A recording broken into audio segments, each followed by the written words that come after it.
দুটো লাশ, মানুষ তো দূরের কথা, দুই লাশ কফিনে মোড়ানো, কি বলে লাশের মতো করে মোড়ানো, টোটালটাই দুই গাছা, টোটালটাই গাছা। লাশ বাই গাড়িতে দুইটা বডি নিয়ে যাচ্ছে, দুইটা বডি গাছা, কোন লাশ নাই। কিন্তু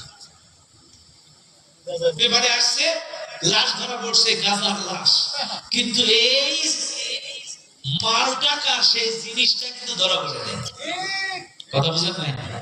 আমাদের দেশের অবস্থা হলো এই এই 15 টাকা, এই জিনিস টাকা, এই গাজাটা, এই সালাম টাকা, সেই মালিক কিন্তু পেপারে আসেনি, ধরা খাইছে, গাড়ি ধরা খাইছে পত্রিকায়।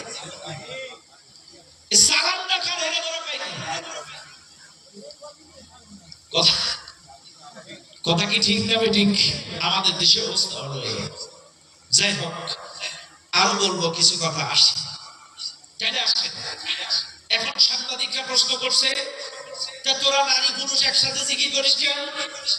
বলছে দেখো, এটা তো শোভনের ব্যাপার, আল্লাহ নারীকে কত সুন্দর করে বানাইছে, এটা দেখি আর মারি, দেখি আর মারি, তার মানে না দেখলে ওদের ঘিয়ার ওঠে না। নাউজুবিল্লাহ, কত বড় শয়তান!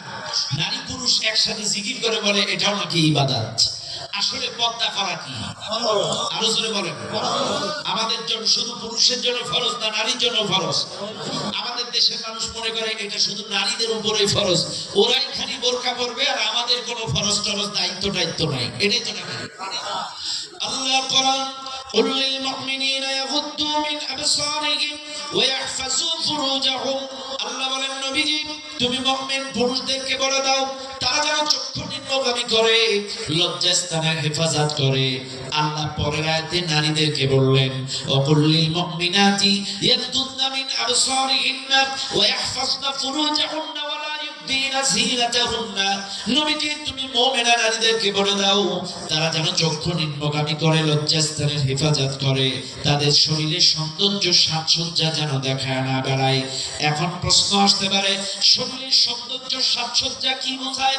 মনে রাখবেন, দুনিয়ার মানুষ একটা প্রাপ্তবয়স্ক নারী সবচাইতে শরীরের মূল আকর্ষণ সুন্দর জায়গা হলো তার ফেস, তার মুখ, তার পেট, তার পিঠ।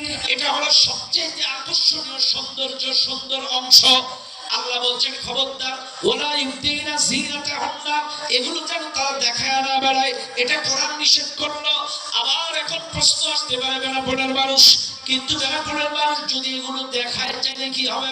আল্লাহ নবী বলেন, লানাল্লাহুন নাযিরা ওয়াল মানযুরা ইলাইহি, যারা দেখায় আর যারা দেখে উভয়ের উপরে আল্লাহর লানত।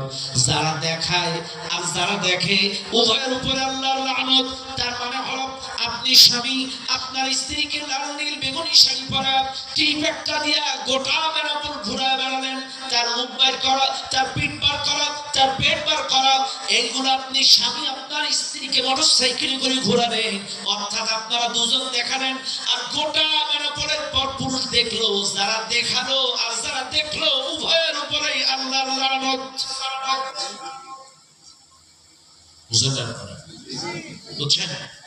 আপনি বাবা আপনার মেয়েকে সাজায় নিয়ে গেলেন, পান্তা খাওয়াইতে, মুখ বাইর করা, পেট বাইর করা, মুখ বাইর করা, কথা বলা।